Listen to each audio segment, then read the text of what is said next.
Man, I cannot hear you. Why can you not hear me? I have to turn my volume up a lot in order to hear you. That's weird. Let me try something. Let's see. Mic gain. Let's see. Volume to you. Let me see. Okay, that goes in there. Sorry, just doing a little math here. So this wire comes from there, which means... Is that better? No, I'm boosting the output on your side. doesn't appear to be working. Really? And you can't hear me? The By the volume way, is really low. I have to turn my speakers up almost all the way. that's strange because on my end it seems I have the same sound on both sides. I'm not sure what Daryl thinks. Daryl is singing the Banana Boat song for some reason. But Daryl can hear me. Daryl, just as a check before we start the official recording, can you hear both of us at regular volumes?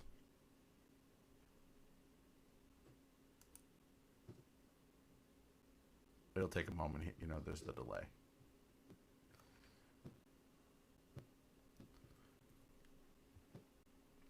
Yeah, he hears it perfectly. Okay. So shall we get started? Yep. Okay, I'm starting my backup recording. Very good. This is the Android Buffet Podcast, episode number 559, recorded Thursday, October 7th, 2021. In 5, 4, 3, 2, and 1.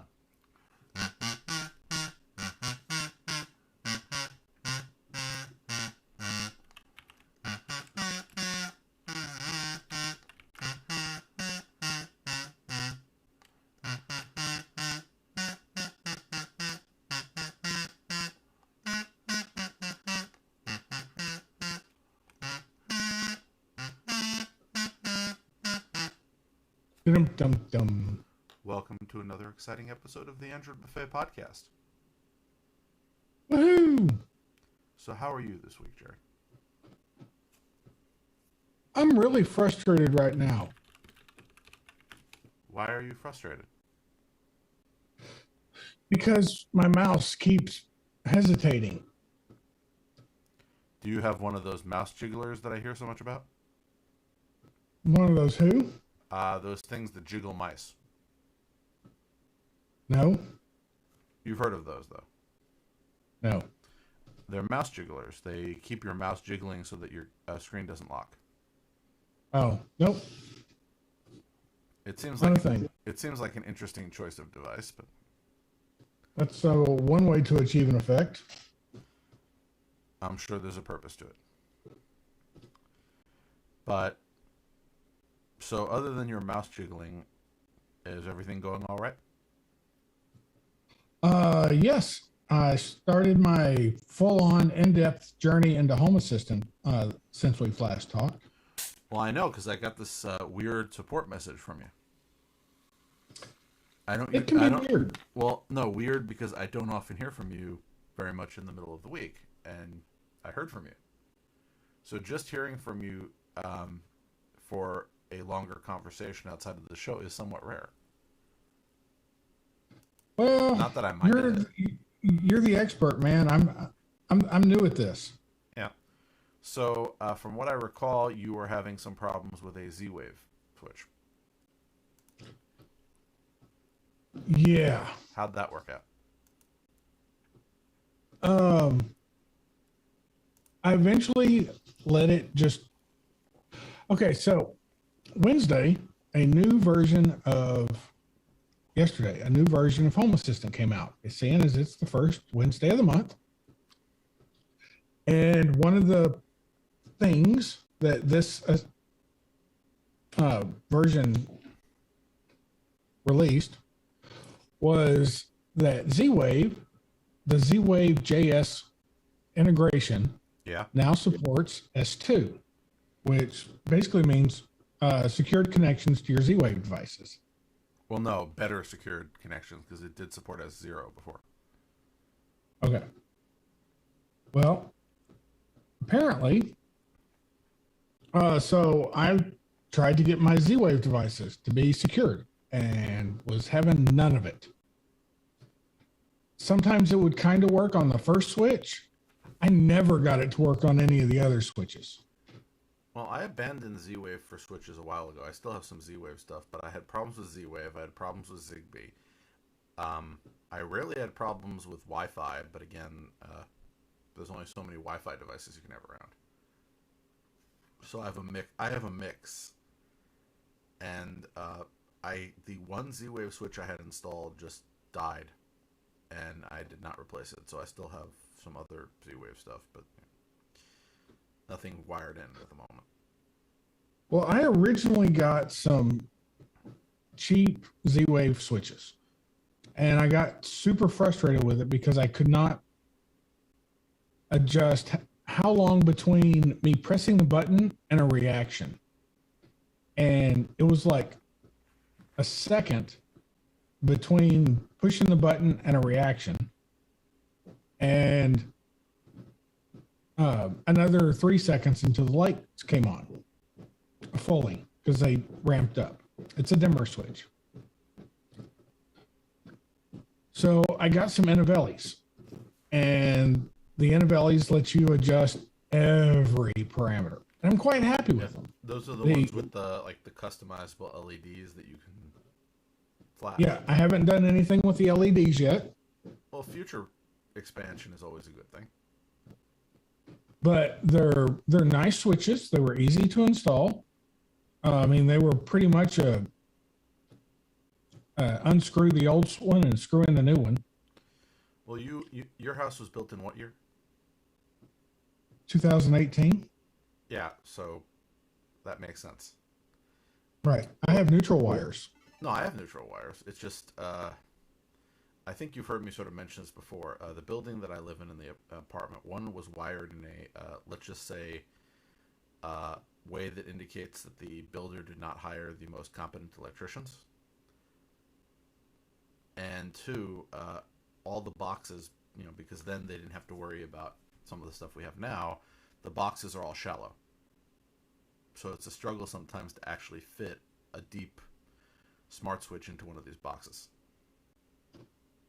Yeah, I don't really have that problem. Yeah, no, I know, but that's why I'm saying it is a cinch when you have the room to do it. But when you're trying to struggle with this, and then you push too hard, you put the thing in, and then it shorts out, or then you discover that there are just too many wires in there, and then you have to consider: do I really want to find somebody to rip the box out of the wall? Because there are things I'm willing to do. Replace a light switch or an outlet, fine. Replace the entire box on the wall, I really don't want to do. I've done it once or twice. But I am not an artist in that regard, and I want it to look like it's supposed to be there. Yep. I told you the story of the wall that I had put in here for sound retention during podcasts. Yes. The one instruction I gave to the guy who built the wall for me was, I want this wall to look like it was here before today. So he put it in crooked? No, as in, like, it fits in. It doesn't look like it was added. It looks like it's always been there. In some of the houses that I've got, that would mean putting that wall in crooked. Well, he did other things. He's the guy who just fixed the leak in my bathroom as well. Well, technically he's a contractor, so his people. And I have some issues there that I'd be asking him to come back have a discussion about. But, all right. Well, no, that's par for the course with anybody who you hire to do anything. They have their vision of how it should be done. You have your vision, and you're the customer, and they say the customer's always right, but that doesn't work well in reality. Okay. Other integrations that I've got working. So the Inovelli lights, they actually give consumption in when they're on. Well, I guess they give consumption when they're off too. They're just the consumption is 0. I finished reflashing those Ghoston WP3 switches or plugs. Yeah, what are you using them to power? Right now, so I have 4 of them. 2 of them are turning salt lamps on and off. So I have a salt lamp in my office and a salt lamp in our bedroom. What's a salt lamp again? It's a lamp that's made, looks like it's made out of a big old chunk of salt.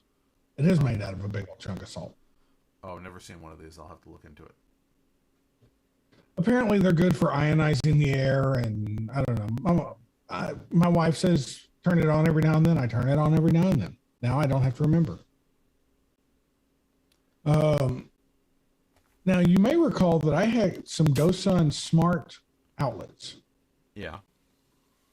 That I was using the GoSun app for. So flashing those was not really an option. Unless you can find the chip.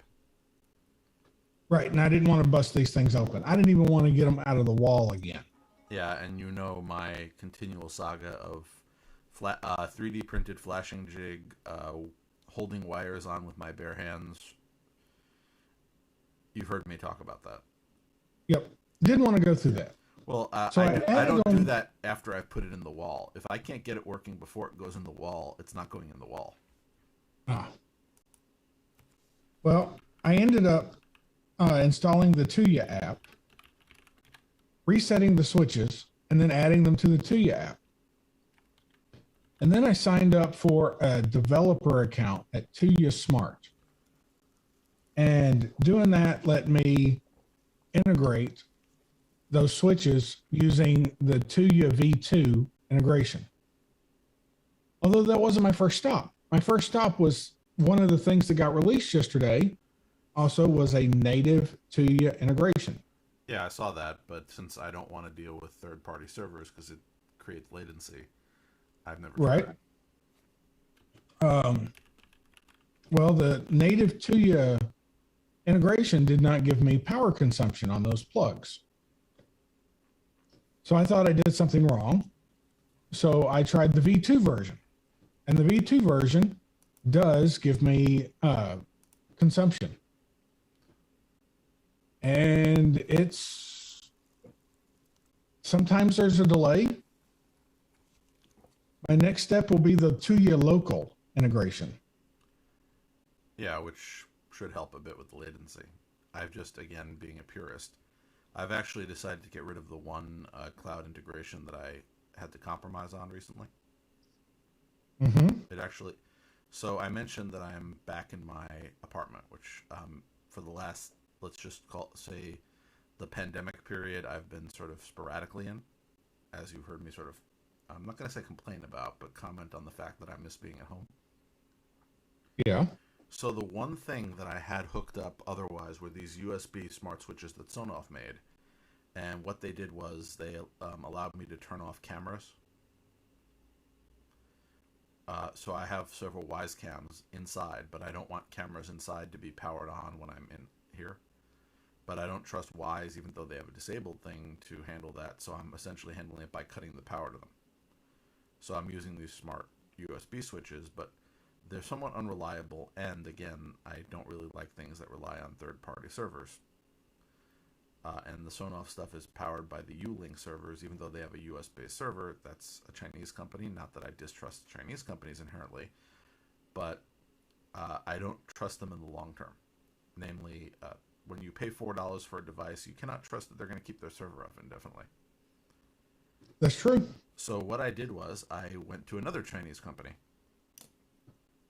You're familiar with companies like AliExpress, Banggood, and all that? Yes. So I ordered 10 of these essentially USB smart switches that are powered by the ESP8266 chip, which means they can be flashed with Tasmota. They're sitting on my desk waiting. So I need, I've already opened up the first one with a spudger. I find that word very funny. And there are 4 little contacts here that if I can get something into them, and I think I have something small enough, that I can flash this with Tasmota without having to solder anything on, which is what I prefer, and then get all of them in. They were about $3 a pop. I ordered enough to reconvert everything. So one of the projects I'm going to have to do while I'm here is flash them all. Also, I finally figured out how to get those dimmer switches open. I've been opening plastic devices that are not supposed to be opened all week. Also Huh. mobile devices. Well, I got some new tools. Well, apparently, once you get the Tuya app, the Tuya V2 going, so that you can get the device private keys, you can use Tuya local, and you don't, and nothing ever goes out to Tuya cloud, the Tuya cloud servers again. I know. I just like I like 100% control. I've had to compromise a few times, and I might have to again in the future. But if I pick my Oh, devices carefully, I don't think I have to compromise. so I don't know if you remember this, but when I first when I first moved here, one of the things that I wanted to integrate was my pool system, the Aqualink system, and there wasn't an integration for it. There is now, and it works well. And I also there was no integration for my carrier air conditioning system, which was cloud based, which is cloud based, but they're really not Home Assistant friendly. So apparently, there's this thing called Infinitude. It's a Docker image that you spin the Docker image up, Yeah. and then you point you go to the air conditioning control unit, Yeah. and you tell it to use that Docker image as a proxy, and it will forward things, but it also keeps up, and it can also forge signals or forge responses. And I can use that, and I use that to integrate my carrier system into Home Assistant, and that seems to be working well. Yeah, that's a common way of getting around these systems where they essentially intercept communications. And then if you still want the other system to get it, they'll just forward it along after they've done their thing. What else? My Roborock vacuums are hooked up. They seem to work well. My sprinkler system is integrated. So what automations have you put in? Because again, linking everything so you can do automations is fun. That's a hobbyist thing, but it's the automations that make it, it all worth it. So far, the only thing I've done is I turn the salt lamps on at sundown and turn them off at midnight. And Home Assistant has now taken over management of when my pool pumps and lights and waterfalls turn on. You have a So waterfall? that's scheduled. Yeah. Okay. Fancy. I don't have a waterfall. It's part of the pool. No, I know. I'm just saying that's very fancy. I also don't. And have I a did pool. that in Node Red. And I had some issues with it thinking, so I told it to turn on at dusk or sunset, Yeah. and it was turning on around noon. How did it know what sunset was? Well, Home Assistant knows where I am, Yeah, what I'm saying and is it knows what the time zone is. you're feeding that information from Home Assistant. Well, the problem turned out to be that I needed to set the time zone in Node Red. So there's a config option for set or a. So I was Not a right. con- I was right. The problem was that was exactly what I was trying to ask, which is, was the time zone offset right? The time zone offset. There is a place, but if you don't set it, then it gets the time zone from Home Assistant, which was right. The problem was that I was using a thing in Node Red called Big Timer, I've heard of it, but I'm not a Node-RED user, so I've only read things about Node-RED. and inside that setup, when you set up an individual Big Timer, there's a latitude and longitude, and they were set to 0, No, that would explain why the time was off. right? Yeah. So when By I the set way, if you didn't the wanna latitude and use- longitude to accurate, then the timers started acting right. if you didn't want to use Home Assistant for those switches that turn your salt lamp on, Tasmota, which you flashed on it, actually can do that on board if you give it the latitude and longitude. Yes. I do that for dawn dust timers. I have it run directly on the device, and then I have Home Assistant handle the atypical stuff. The idea being that if everything goes down, the on-off for dawn dusk will just keep running. By the Right way, now, I'm still trying to get everything. I still don't know what I want to do. So right now, I'm still getting things connected. well, I do have a question for you from Daryl. Yes. He wants to know, are you happy with Carrier? Because Daryl changed to Rudd, and everything works consistently about 7 years ago.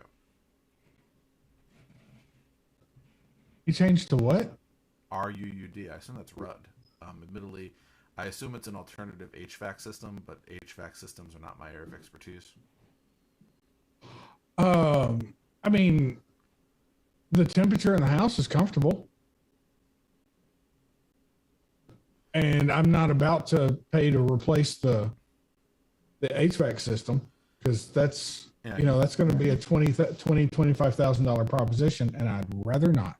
yeah. And for me, I don't know much about HVAC systems because I've never had one. As you've heard me mention, I have no central air conditioning here.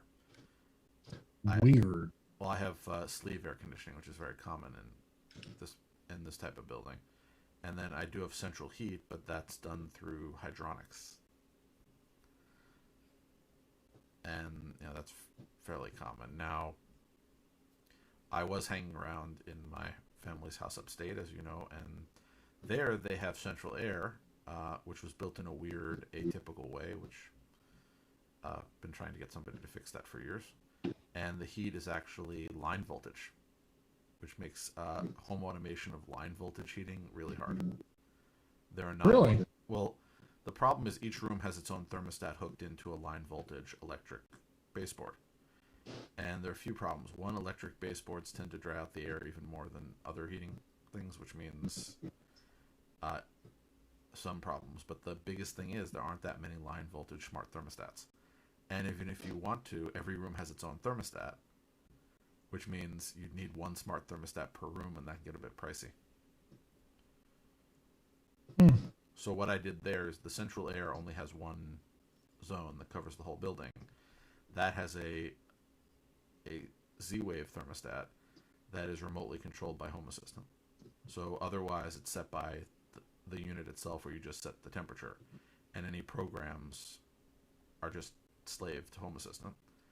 And then there's one thermostat, the one in the living room, that's remotely connected, because that would mean that if it was cold and someone was coming up there and wanted the house to be warm when they got there, the main room would be warm and the other rooms would be manually turned on. Otherwise, again, it would be hundreds and hundreds of dollars in thermostat costs. Just didn't seem worth it. And then in my parents' apartment in Florida, they do have central air conditioning. I put in a Wise thermostat to experiment with it. But it's been offline for months because their apartment is a disaster area.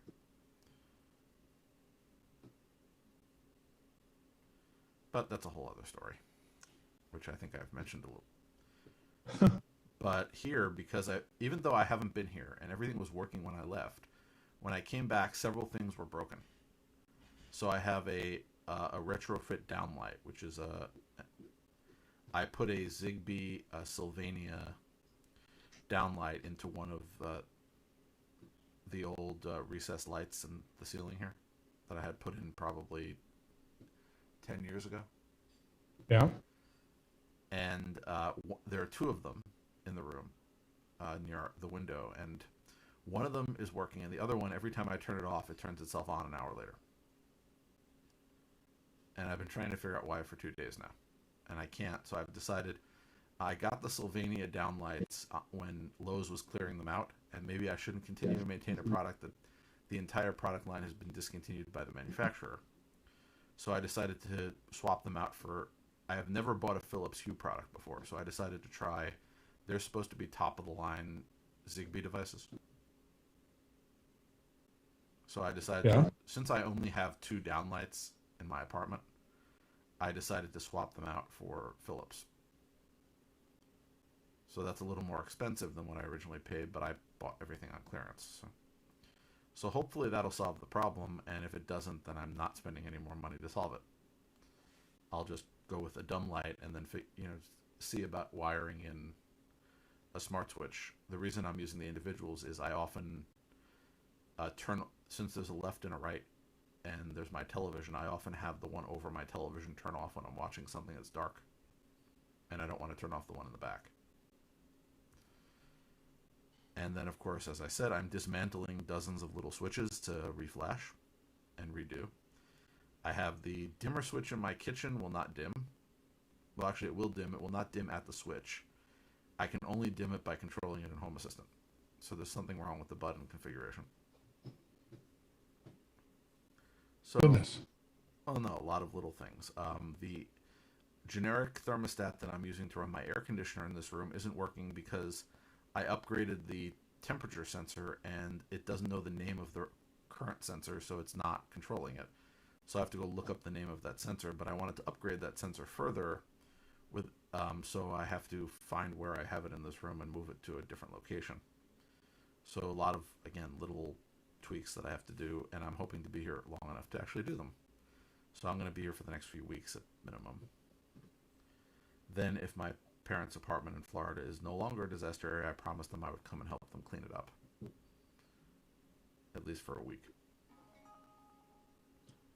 What are you using for, like, presence detection?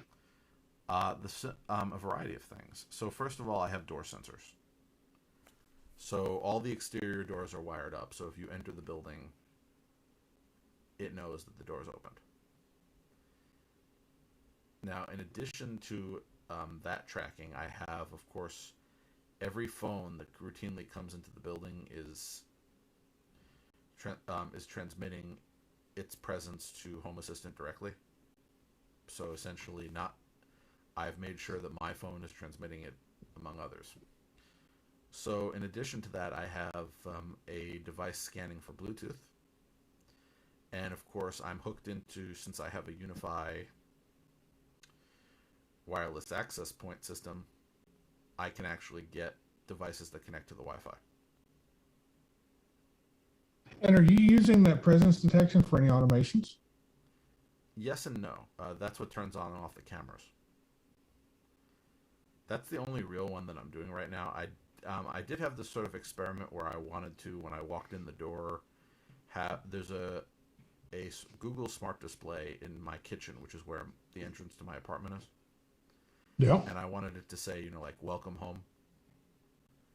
But I could never quite get the timing right, and I didn't feel like going outside and coming back in to test it.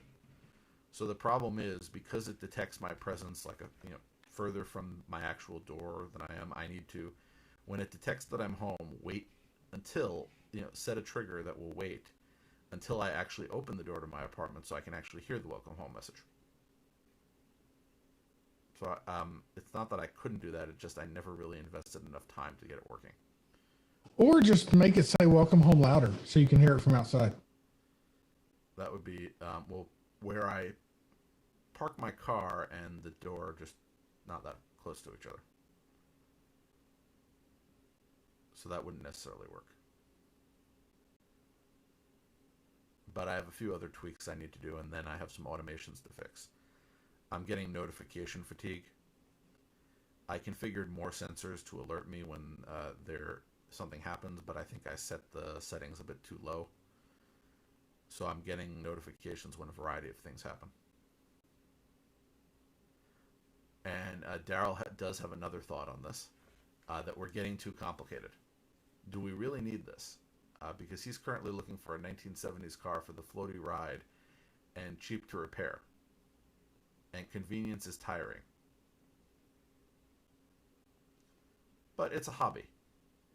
So I don't know, because the vehicle that I bought, Yeah. I bought a really high-tech truck. Which, interestingly, there is an integration for my truck. I haven't installed it yet, but there is a Home Assistant integration for... Well, sometimes the integration is just because it's fun integrating things. But a lot of the times, that's why I sort of asked, well, what are you going to automate with it? And a lot of the stuff I did, I automated sensors. And I have a few other things I've done. For example, I mentioned the thing with my light and the TV. And I actually had that automated for a while. The problem was that on some shows, there's no way I could figure out for it to know whether or not I was watching a dark show or not.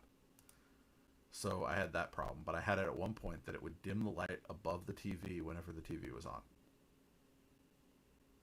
so that there wouldn't be glare. But the reason I stopped doing it automatically is I moved where the television was, so the problem wasn't the glare. The problem is now just dark shows.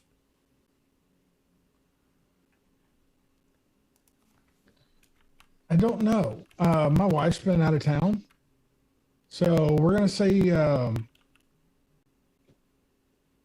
what she wants to do. Oh. I suspect that for right now, it's mainly just going to be having lights coming on and turning off at specific times of the day, so we don't have to remember. Well, I have a lot of Which is kind of things that boring. I do. Remember, I'm running 3 instances of Home Assistant in 3 different locations. So each of them is monitoring that house, so it actually does form the backbone of my security system. So you could say, in terms of simplicity, you know, while I'm doing some of these fun things, what I really want to know is if somebody who is not supposed to be there shows up. For example, in the Home Assistant in upstate New York, which is running right now, it's turned on all of the security measures because there's nobody there, and my parents, who, again, take care of things up there because after my grandparents passed away, they're the primary owners, they arranged for somebody to go in and clean. So I started getting security alerts because somebody entered the building, and it was not a family member.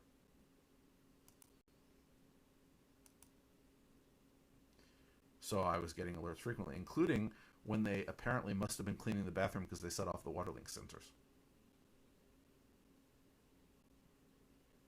So knowing whether or not there's a water leak in a remote building that you're not at, knowing whether or not somebody who's not supposed to be there, Yeah. those are things that are useful, and I like using Home Assistant for that.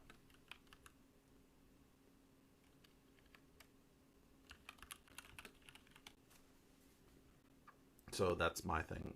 In regards to their apartment in Florida, same thing. They're up here right now, and they're going back in a few days to try to see if they can figure out how to get the person who destroyed their apartment to finish with it.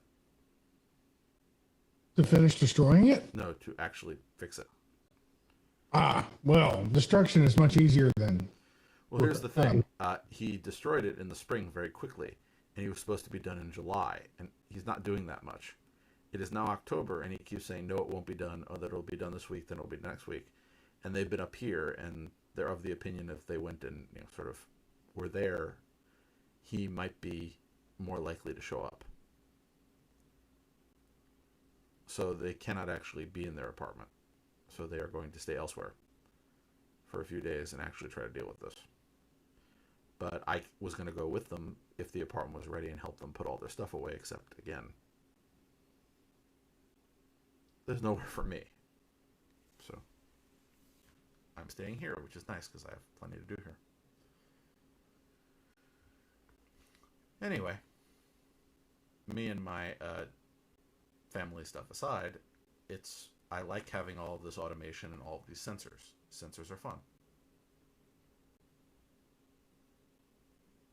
Yeah, I'm just still not sure what I'm going to do with it yet. I mean, like I say, right now I've got it automating my pool. Sometimes the journey lights. is more fun than the reality. Sometimes. Yeah, but Jerry has joined the channel. What was that? that was evidence that my speakers are way too loud. Yeah. I'm glad Jerry joined the channel. Anyway.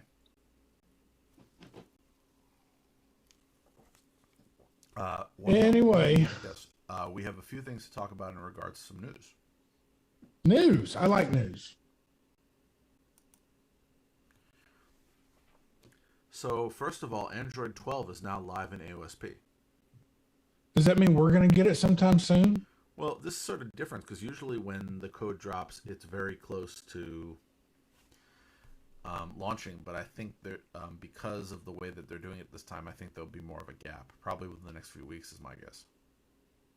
Still, that's pretty cool. And I'm hoping that having Google devices means we'll get it relatively quickly. Yeah, and the simple truth is the real thing that I want fixed is that whole problem I have with battery that I was telling you about.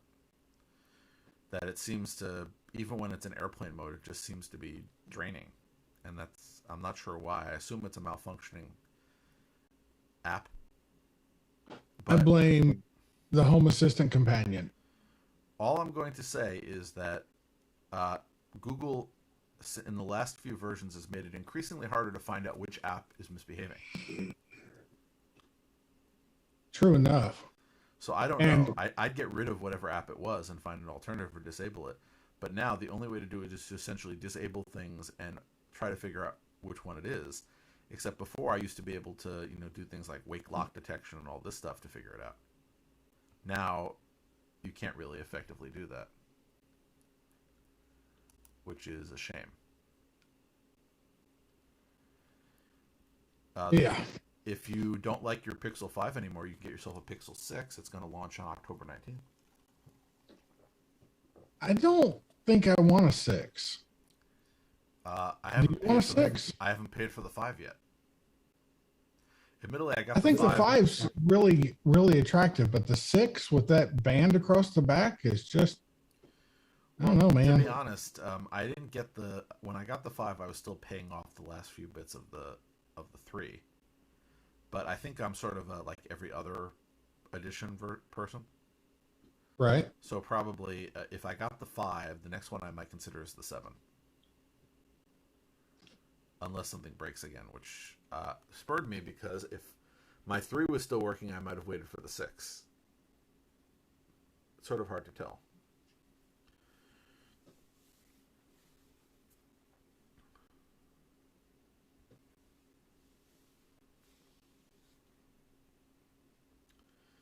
So, moving along, there was a nice opinion piece suggesting that Google cares more about the iPad than Android in terms of tablets. Well, sure. Well, they haven't done a good tablet. The last good Nobody's. the last sort of good tablet they did was the Nexus 7. But they haven't really, the same way that they've sort of not done much with Wear OS, and now they're promising they're going to. The tablet market, they could invest more in it and try to get a foothold, but maybe they've decided that they can't, and that they're never going to beat the iPad in that regard. The iPad's a hell of a tablet, man. It really is. It's hard to beat. That doesn't mean it's unbeatable. A few years ago, no, before Android, people would have said the iPhone was impossible to beat. Today, some people might still say that. Yeah, but you understand my point. If you're saying just because there's a company that's very popular that you can't have a competing product, especially if you're Google, a company that has enough resources to try to do that. But again, maybe they don't want to. Maybe they've decided it's not worth it. You've heard the expression, if you can't beat them, join them? Yes. Isn't that my point? Maybe they couldn't beat them, so they decided to join them, or that it wasn't worth beating them. I think that's what it comes down to. It's not worth it.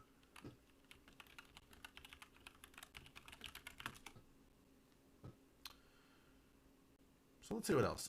Omega Launcher came out, which is a fork of Lawnchair Launcher, which you've heard me mention, which is a open source. It's not a open source version of the Pixel launcher. It is an open source launcher that is designed to have some of the Pixel-like features. So it is a open source launcher inspired by the Pixel launcher. And now there's a new launcher, Omega Launcher, which is a fork of that and does a bunch of other things.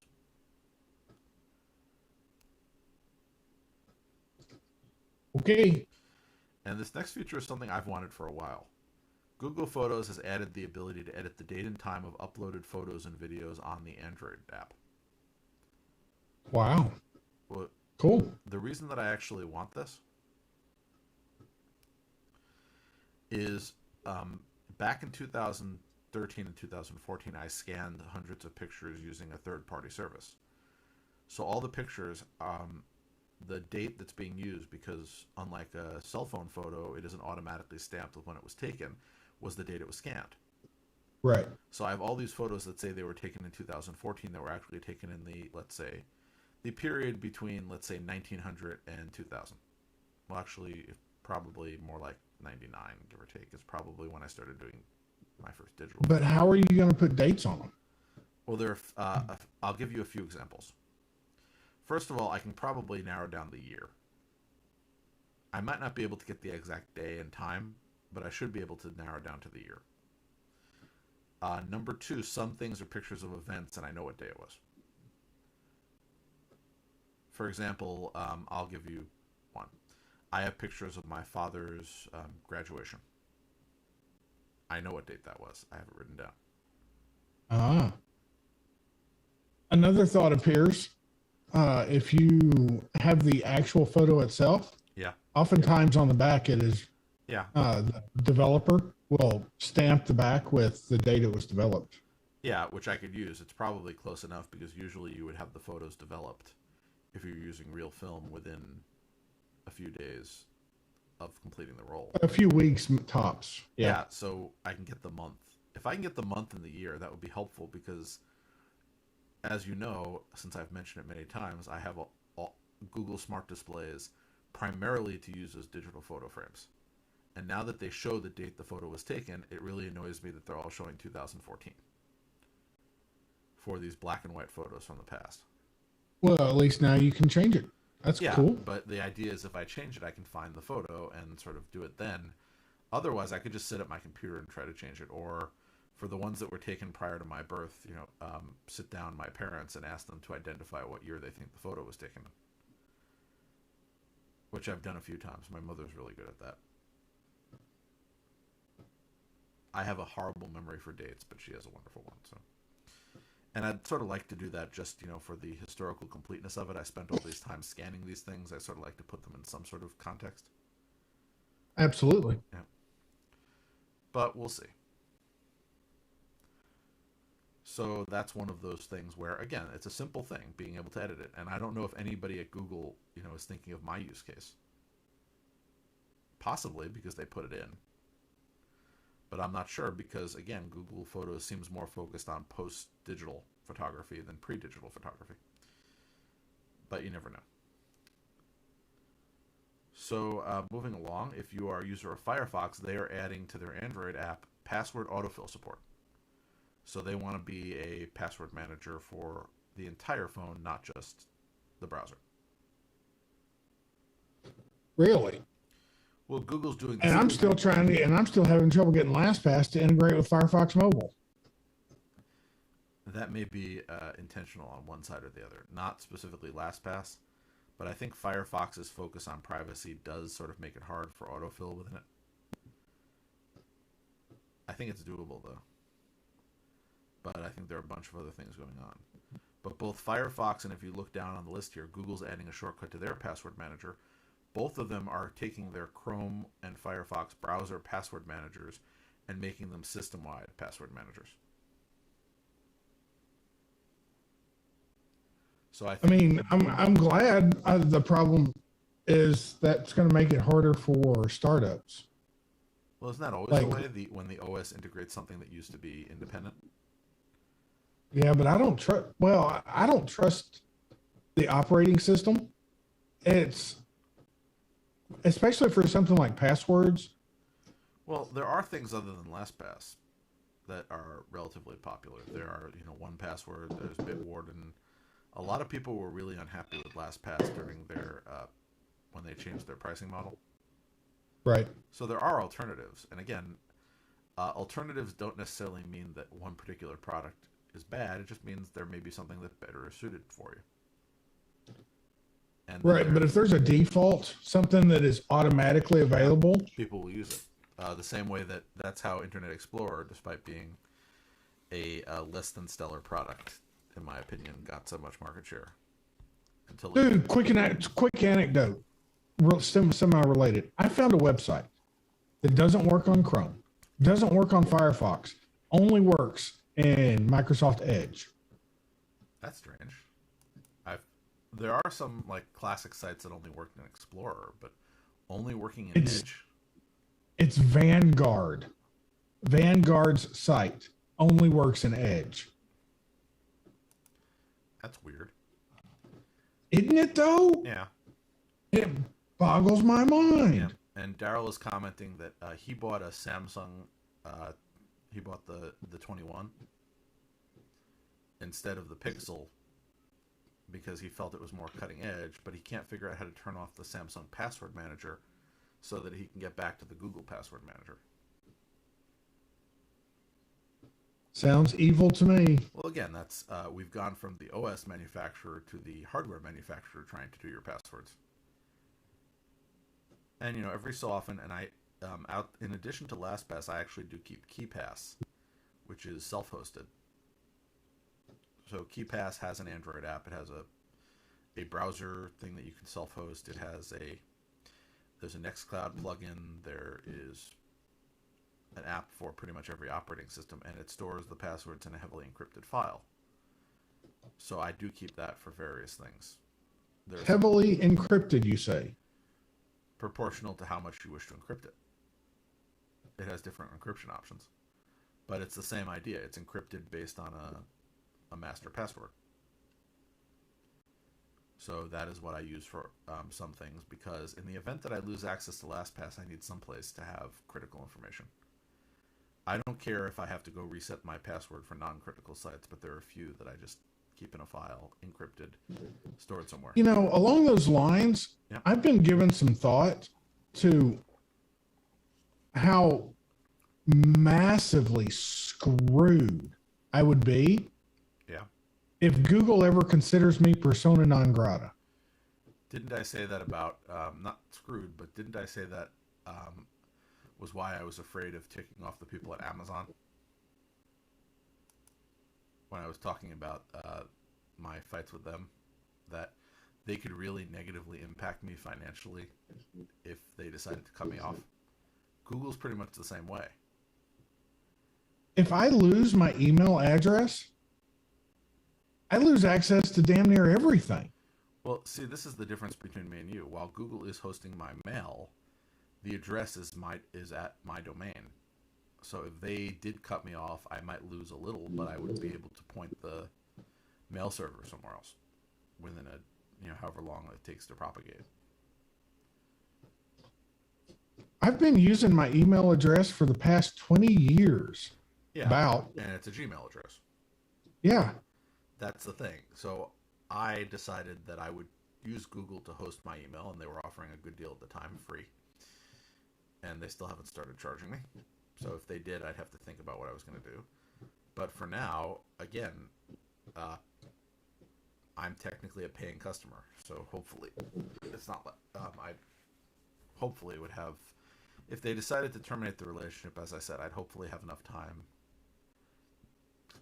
to get my data out and essentially move it so nobody would notice. I don't think I would. It kept me up a couple nights ago thinking about this. Yeah. So would you consider getting a domain and slowly moving your email over time to an email address that's under your control, but may or may not be hosted by Google, so that if there's a problem, you could move it? And yeah. You know me, I'm a big believer in self-hosting, and it's a little different than the self-hosting community. I don't mind if I have another company that I pay to do something, as long as if I decide to take my business away from them, I don't have to do quite as much. So with mail, if you own the domain, in theory, you can't real easily lose the domain. There are ways to lose a domain, but who's going to file a trademark issue against me or something like that to get it ripped away? So as long as I continue to pay the domain bill, I have the domain, and I can switch hosting without third parties having to deal with anything. I have to do some clerical work to do it. Well, interestingly enough, when I thought about so what if I switch it to, if I create an email address and I just have everything forwarded to Google for now. If anything goes wrong with Google, then I could just, set that email address up to point somewhere else, right? Change the MX records, whatever. Yeah, and that's the sort of thing I like. It's, as I said, it's different than Rabbit self-hosting, where I want control of every stage of the process. I just want control of the end product. But the domain name that I wanted to use is registered at Google using Google Domains. Yeah, but you can move a domain. I don't think Google can cut you off from the registrar side of things so easily. I don't know, man, because I have to log into it with the account that is my email address. So if that account gets suspended for whatever reason, I can't log into to I would be totally and completely hosed. So that's sort of the question. Is there anything that you want to move? Oh, yeah. Because I just started moving some of my domains away from my registrar to a new registrar. And I have to wait until they have a sale to do more because I did like 20 in one night. Who are you moving to? Well, I decided to go to Namecheap because I've used them for other things. They are the ones who do the domain hosting for my Home Assistant projects because all of them do technically have a subdomain. So I can access them.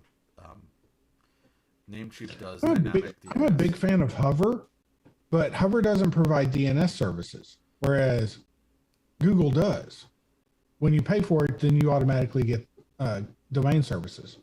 Yeah, the thing is, I found or DNS services. Yeah, I found Namecheap worked nicely for me, and they do dynamic DNS among other things.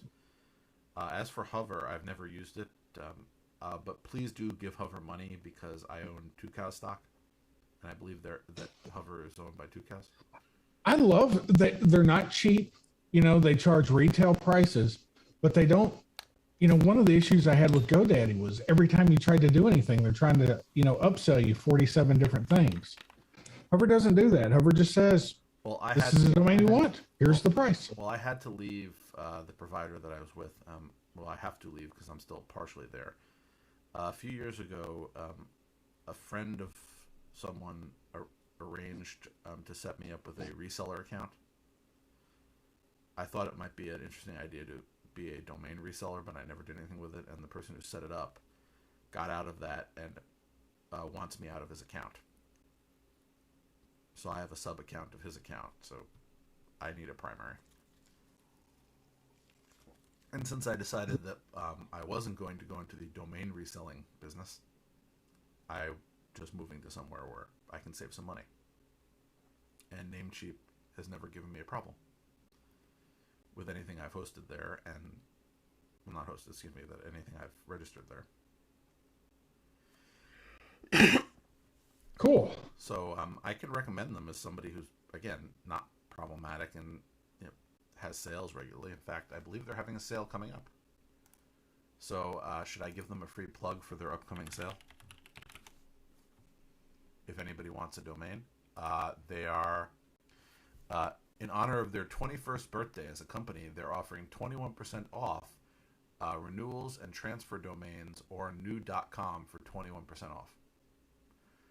Their sale starts on October 12th.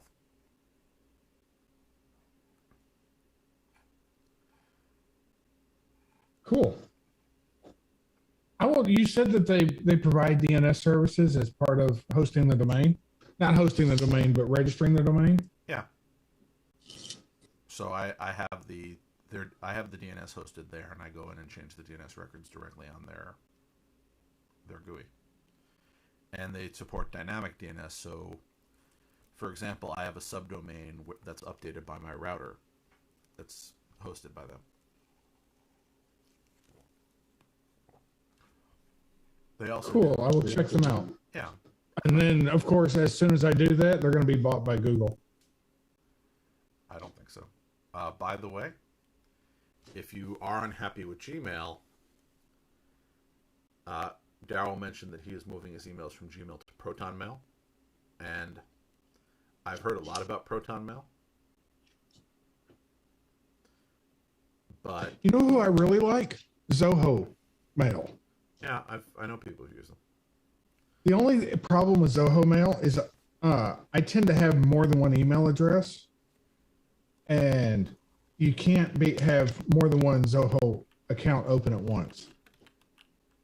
Yeah, and you could do something with the browser where you could have like isolated browser tabs, which is a thing. I do that for a game I play where I want multiple accounts on the game. Yeah, they're Firefox calls them containers. Yeah, so you could do something like that. Kind of a pain in the butt, though. I understand, but again, sometimes you have to compromise. Yeah.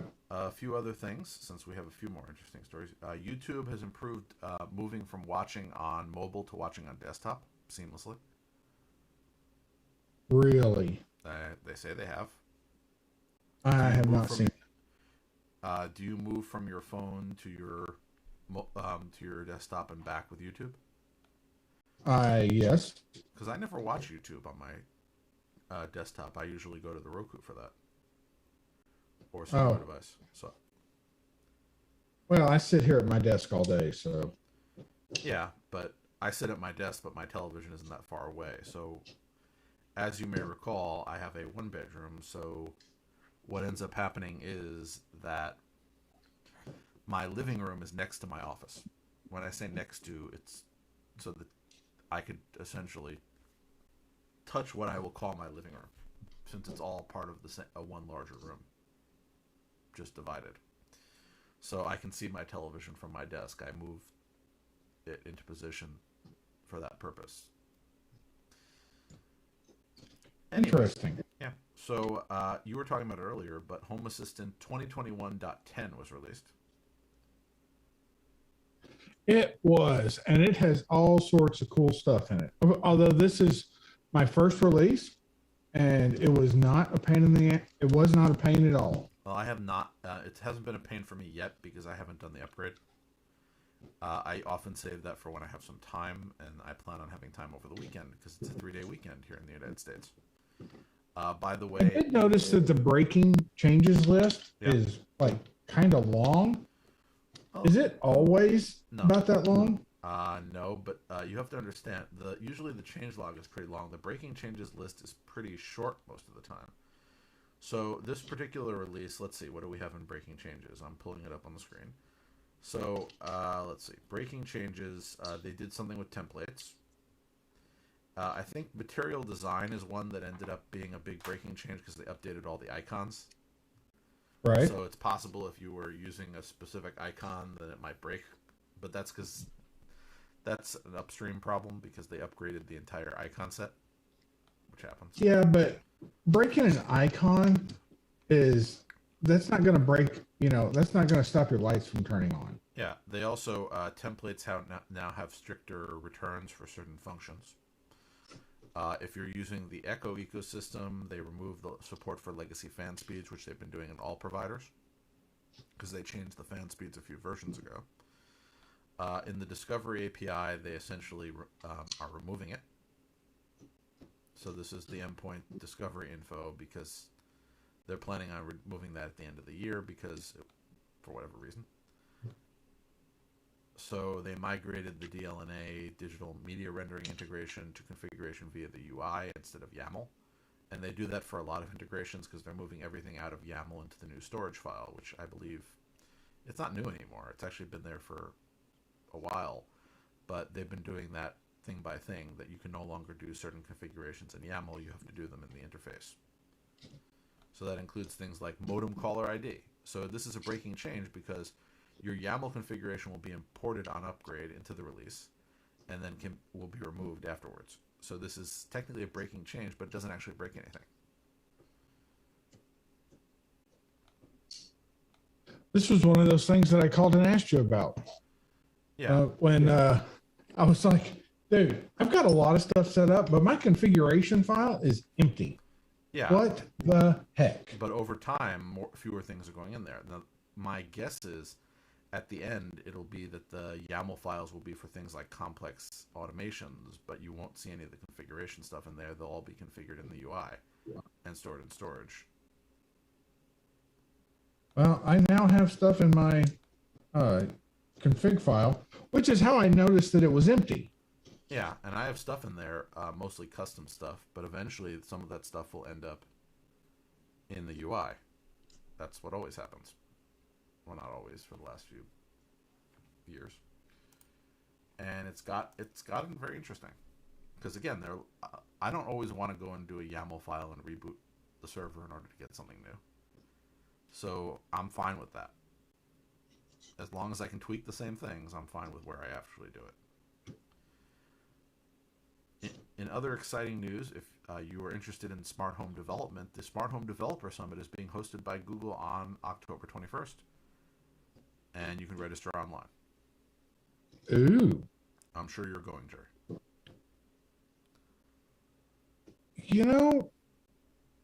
I don't know. Even just to watch. Well, this is sort of the thing. Yeah. It's different when it's like an in-person event and you have to go to the other side of the country. I don't Right. know about you, but even on a topic where okay, I wouldn't pay to go to Google I/O, even though I'm sure there's a lot of interesting things. I would save that for professional developers. But if I'm interested, why not tune into like a session if it's being done remotely? I don't feel the inconvenience, even if the session's recorded and I watch it later. Why not if it's interesting?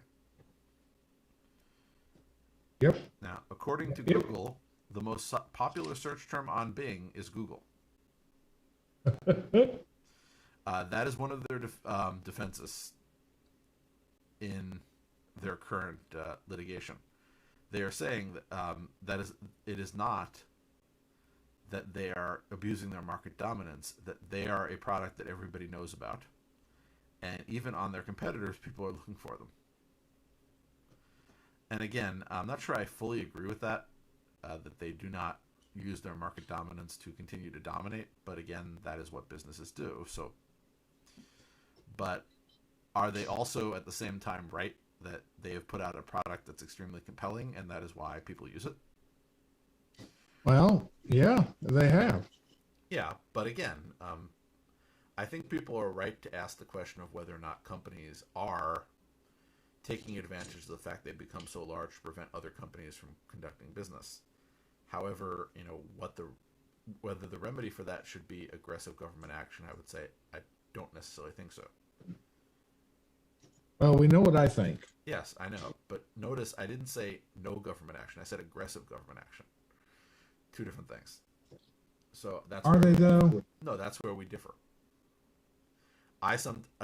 You think that the government shouldn't go anywhere, whereas I think the government often goes too far, or in some cases they don't go far enough, but different things. I was driving my daughter to school today, and this was no, not today, yesterday, and she had an incredible insight, and she's 15 years old. She said, "Dad, it seems like it's John has logged in. Oh, come on, you're killing me, folks. Say hi to the guy who logged in. It seems to me," says my daughter, "that governments tend to grow, that a large portion of their, it's just, people do what they're motivated to do, and people in government are motivated to grow government. So governments don't shrink. So does that mean we're basically screwed, that Well, government is always just going to keep growing?" corporations don't shrink that much either. Not the big ones. They just keep growing also. Oh, companies go out of business all the time, Yeah, even big ones. I know, but what I'm saying is that companies, they either go out of business or they just keep growing. Companies don't decide to shrink. In your example, the government would have to decide to stop doing certain things. Or they get overthrown. I'd rather not have a revolution. It makes me, well, I mean, No, I'm saying that if you think long term, right? There are plenty of No things I don't like government about the US actually about a lasts revolution. forever. Yeah, but all I'm going to say in regards to that is me not being happy with some of the things that are going on in the United States does not mean that I want the United States government to collapse. No, I'm with you, bro. I'm hoping that I do not live for the day when the United States has collapsed. That would be depressing. I do not want. Have you heard the term national divorce? Is that where the country splits into little countries? It's basically where land gets split up into, if you're a Democrat, go here. If you're a Republican, go there. And we're going to create two different nations. Y'all can be you and we'll be us. I don't know. There's sometimes when Florida seems like a different country. Says the guy living in New York. Yes, I've been to Florida. It seems like it's a very different place than New York. Everywhere is a different place than New York. That would be There is no place else that is like New York. Well, you could say that about Florida also. Can you name another place? Every place is unique. No, I mean, like, and I would say that Florida and Texas are very similar. Oh, I think Texas should be split up. It's too big. Anyway, just a California and thought. Texas are too big. Divide them up. Anyway, but again, Daryl has commented on a few things just to catch up with him. He, like you, agrees that nobody wants the government to collapse necessarily, but most people want it to be smaller and less intrusive. And again, I will agree that it depends on the area. There are places where I feel like the government belongs, and there are places I feel like it doesn't. And again, some of them I may be aligned with both of you, and some of them I may not be. So, well, I would say that it was your governor that said a thing that the upset current one, me. or the one who just left? The current one. Oh, Hochul? And she said something, and the thing that really, really bugged me about what she said was not that she said it, but that there was no outrage about her saying it. Which thing? She said government's primary job is to keep you safe. It actually is one of the 3 jobs of local government. I don't believe that. You know how you keep people safe? You lock them in their house and you turn the electricity off. That would be an excessive. Take away make belts illegal so people can't hang themselves. I mean, safe is no, it's safe not. Is relative. It is no part of the government's job to keep you safe. Then what's the army? Now, we can say, well, that's defense of the nation. That's not you as an individual. Again, was she saying that individuals to be kept safe or the community to be kept safe? She said you. Yes, but you in the English language could be singular or plural.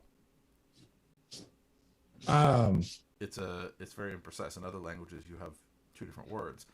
So the question is, was she saying you in the singular, as in the government's job is to keep every individual safe, or that the government's job is to keep the community in general safe?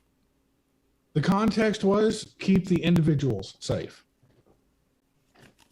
To the extent possible. And again, she didn't say that. She did not say it with any limitations whatsoever. No, what I'm saying is that the government's job is to try to keep people safe in a broad sense, not in an individual sense. Again, that's the purpose for the army, that's the purpose for police, that's the purpose for EMTs, services that the government has taken on. I'm not sure if you'd want some of those things to be handled by private enterprise, at least not policing. But again, there are other areas where the government shouldn't be involved. And again, I take it on an area by area question. So in some of them I am aligned with you, and in some of them I'm not, which you know from our conversations. Also, if you watch the government, the people who are making these decisions are not informed about the thing that they're actually making decisions about, which by that definition I am in 100% agreement with you that these people should not be making decisions for other people. Well, I was just impressed that she made a she made a really good observation that, anyway. Well, she has a good reputation, and she had nothing to do with her predecessor, despite being the lieutenant governor. So that's a plus against her. Admittedly, there were useful things about Cuomo, but he was not really a human being that I wanted to hear from most of the time. Anyway, that's a whole other can of worms. We've been here for over an hour today. It's been a while since we've had a long show. I enjoy it every so often.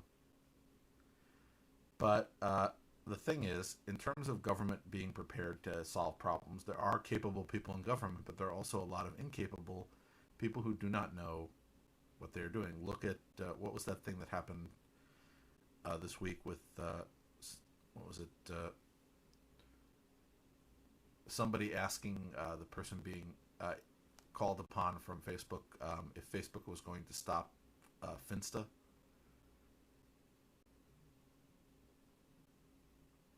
I think it was Senator Blumenthal, was it? But the thing is, that would demonstrate that a senator was willing to go on camera and ask questions without actually understanding anything he was talking about in a congressional hearing. And these are the people who are making policy, or hopefully they have staff who know what they're talking about, who are advising them on what policy they're making. But disappointing.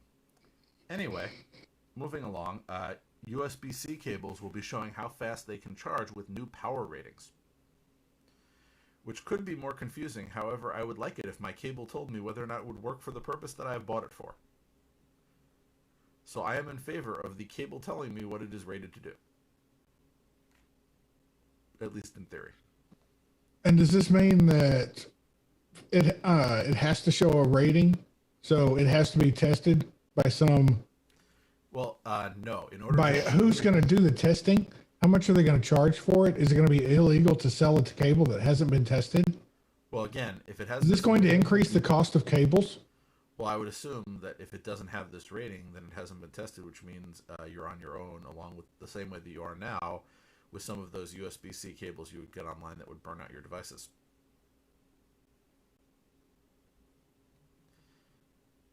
This comes in a lot of things. A company may pay for certification, but as a consumer, you may want to pay for certification because that means that you feel more comfortable with the product. If that isn't of value to you, you can go with the product that doesn't have certification on it, but may cause your phone to explode. It might not, by the way. That's why, look at electrical, look at Underwriters Laboratory.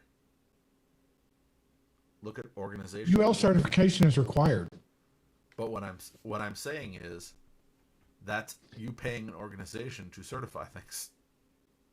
It's the same. And not by choice. It's the government trying to keep me safe. I can think of other examples that are not the government mandated, but I'm saying it's the same idea. You are paying for a symbol, and that symbol gives people comfort. So that is a marketing tool. Regardless of whether or not the government mandates it or not, a company certifying something means that you know it is to a certain standard. Because if that company rubber stamp things, then they would not have the trust. So their currency as a company is trust. That is their brand is what's most important, and they'll act to protect it.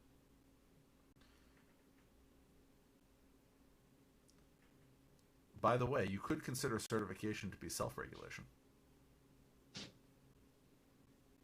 Yep. So that I would think that you would prefer self-regulation to government regulation. I don't know. I think self-regulation is better than governmental regulation. Yeah, and again, this is self-regulation that is managed by essentially the market. So the certification... So this is not a government specifying this. No.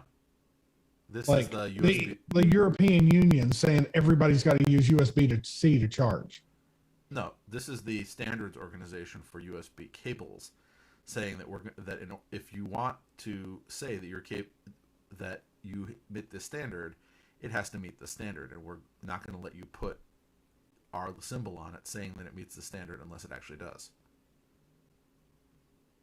So the trust is with the organization that certifies it, and their motive is if they put their stamp on something that is not up to standard, then again, nobody will trust them. So they will enforce it. And again, if you look at Daryl, for example, he bought cables guaranteed to handle 100-watt charging rates, and those are not cheap.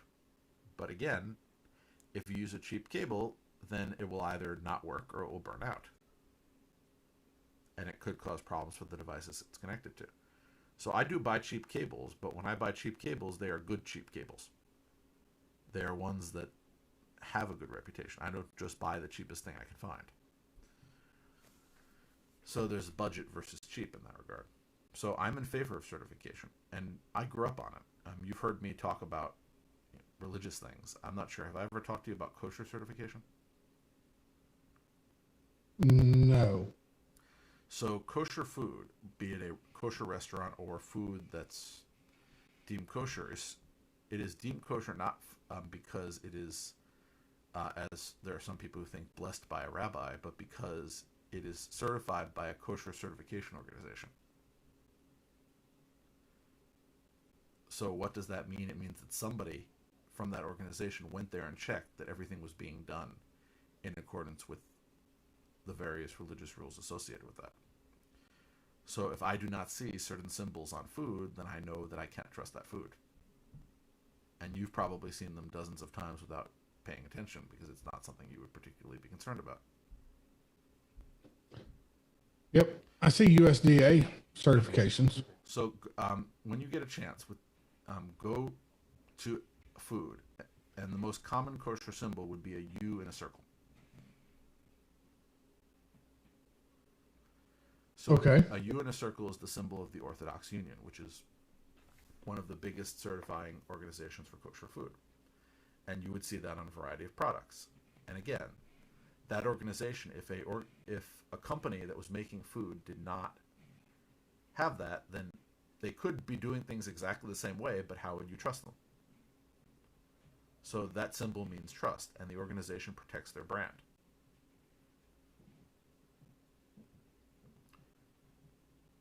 For example, I did hear a story once of an organization that had several product lines. One of them was kosher and one wasn't. And they accidentally put the symbol on the non-kosher product line. And the Orthodox Union made them pull the entire product line and reprint the bags.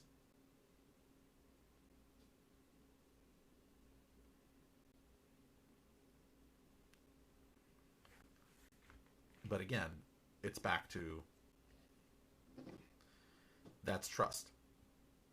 So that's certified by an organization, and you can trust that that organization is not going to let their name be run through the mud. And I can tell you some controversial stories about cutthroat kosher food fights. But that's, again, a whole other story.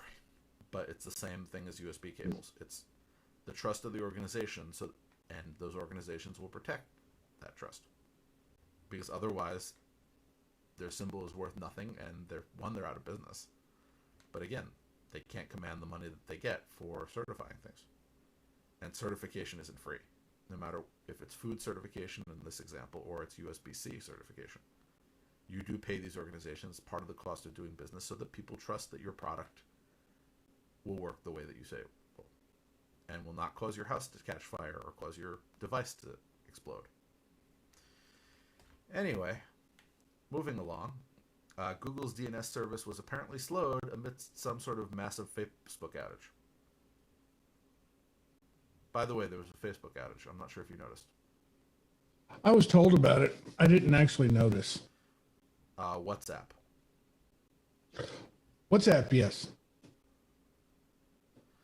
WhatsApp is part of the Facebook group. Apparently, from all reports, they misconfigured their routing for their various servers and essentially made it so that nobody on the internet could find them. But which was mildly amusing. Yeah, and apparently that slowed down the Google DNS service, and it rekindled a push for a free and open web. The idea that so much of the internet should not be tied up in one company. Remember, in some, especially developing countries where the internet is subsidized by companies like Facebook, Facebook is the internet for a lot of people.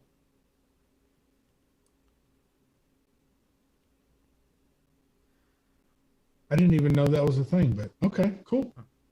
Well, look at India. Look at some of the, look at some countries where the entire internet for them is Facebook or services like that. Look at people who their internet for them is Facebook, Instagram, WhatsApp, all these services that are, again, run by one company. And regardless of what you may think, of this whole, let's break up the monopoly sort of thing, having one company having so much control is something where, again, we let it happen as a society, but it's again concerning, which is why I do believe that there should be things that are not Facebook out there. And I would like to encourage some of them. I can agree with that. Yeah. Not because I think being successful should be punished. Not because of that.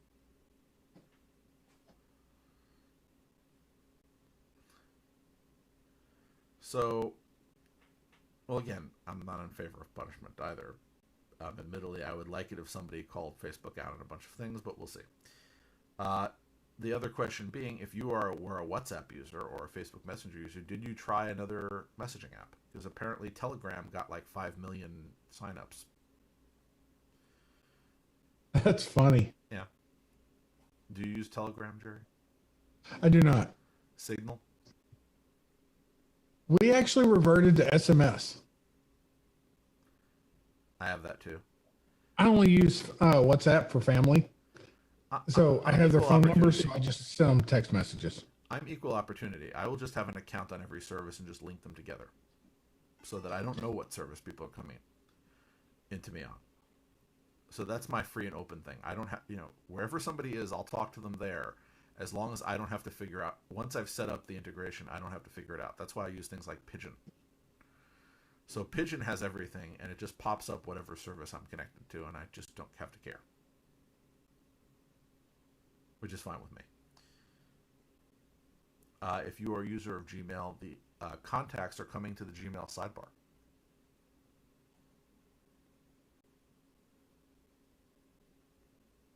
Nice little feature.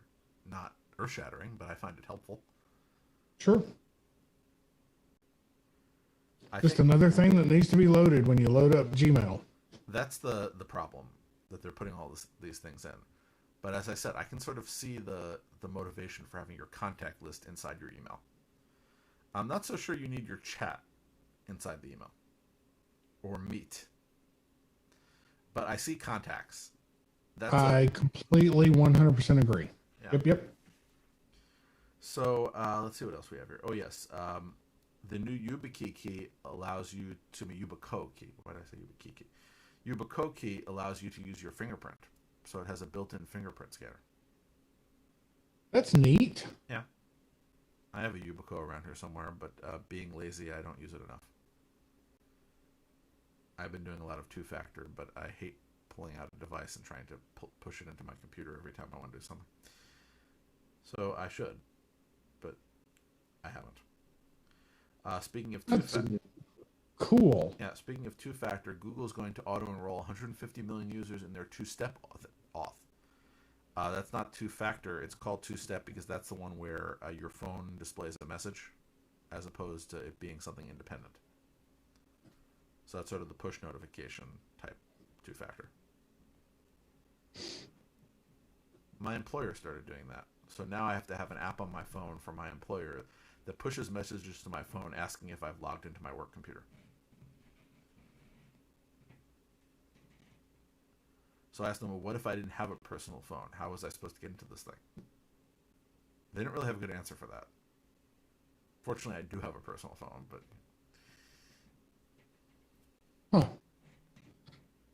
I haven't been to Yubico in a while. Yeah. They've got a wide variety. Yeah, they've really expanded. They added USB-C, they added NFC, they added a lot of different versions. And despite the fact I admit that I am not lazy enough to properly use Yubico security, I do recognize that they are good at that. And finally, if you want to send Jerry or I a gift, you can now do so without knowing our address. So as long as you know somebody's email address or their phone number, you can send them a gift through Amazon now. So what Amazon will do, and I think this is a brilliant move on Amazon's part, if you know enough about them to have them in your address book, you can send them a gift, and the person who you're sending a gift will get a notification, probably, I'm assuming through email, that they can either do one of several things. They can accept the gift, in which case Amazon will ship it using the gift receiver's choice of address. They can reject the gift and tell the person they don't want a gift, or they can accept the gift but not actually receive it and have it converted into an Amazon gift card. So essentially, they can return the gift automatically. Wow. Cool. It seems sort of Amazon continue as big as Amazon is, they continue to innovate. Yeah, it just seems sort of cold. It's you can automatically accept somebody's gift and convert it into cash.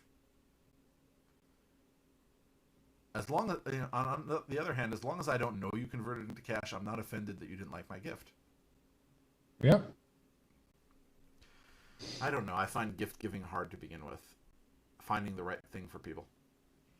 I have this philosophy. Even if there's no reason to give somebody a gift, if I'm thinking that they might deserve a gift sometime during the year, if there's no occasion, but I find the perfect thing for them, I'll just get it at that point and tell them this is for the future thing that I would have had trouble getting you a gift for.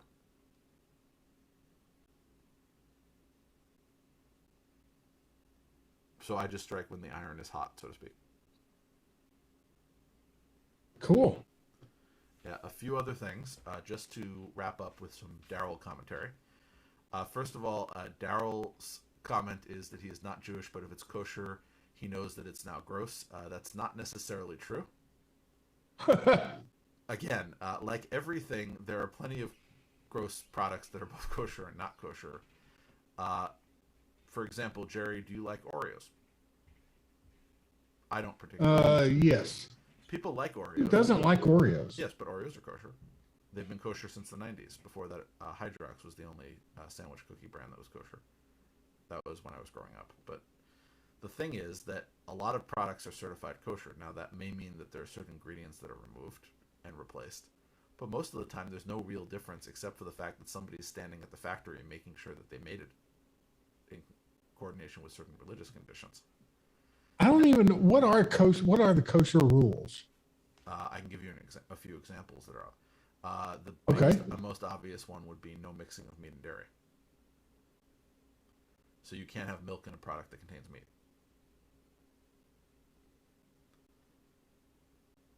You'd be surprised. So no hot dog milkshakes. Well, I'll give you a different one. Did you know that many hot dog buns that are sold at the supermarket actually have dairy in them? Yeah, it's bread. Bread doesn't have to have dairy in it. I'm not saying it can't, but kosher bread usually does not have dairy products in it. So, does that mean you can't have cake? Of course you can have cake. Cake has milk in it, right? Yeah, milk and eggs. That bread would be dairy. But I'm saying, general kosher bread, so that it appeals to the broadest kosher audience, would not have dairy in it, because then it can be used with either a meat or a dairy meal. Since the two can't be mixed. There's also, of course, the obvious one that most people know, which is no pork. Wait, does that mean that, okay, you're sitting down for breakfast. If you want to have a glass of milk, you can't have bacon. I can't have bacon. No pig products. It's so sad. You live a baconless existence? I don't know what I'm missing. By the way, I can't have beef bacon, which is a thing, by the way. Do you know what ambrosia is? I've heard of it, yes. But the concept that it was the food of the gods. Yes, right? I know what you're talking about. I am convinced that ambrosia was just another word for bacon. Again, I could always go with beef bacon. Bacon is like... How about fakin? No. Thinly sliced, or not so thinly, sliced pieces. It's... Okay. Oh, it's so good. Well, you know what they say. It's not because it tastes bad that I don't have it. So I'll just say that I've heard good things. One other thing from Daryl. Daryl is going to have some medical work done tomorrow. So I'm going to say that we all wish him well. Good luck, man. Because he continues to be our favorite Daryl. But he did enjoy this podcast. And this long podcast. No, he said this podcast overall. It's been his favorite podcast for 10 years. Oh. So hopefully he will be back in the future to listen to us. So hopefully everything goes well with him.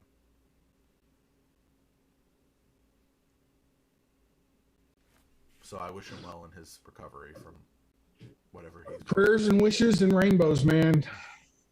Prayers and wishes and rainbows. Yeah. And that's it for tonight for us. And next week, hopefully, I will come back and report that I've flashed some more electrical devices and done some more home automation work. Because I'm home, which makes me thrilled to do homework. I've missed it. And hopefully I will have some actual automations done. I love automations. Right now I'm doing integrations because I have to fix some broken stuff. But they're keyed into existing automations because it's just replacing hardware. But I have some other things coming down the pike in terms of ventilation and such. So, because I still have to replace that controller in my fan with the one that has the US capacitors. I think I told you that story too. I believe you did. Yeah. So lots of little things to do that will make my apartment a better place to live in. And I'm living here, which makes me really happy. Anyway, until next week, and Daryl will be thinking of you.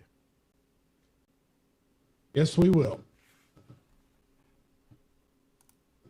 So, good night, everybody.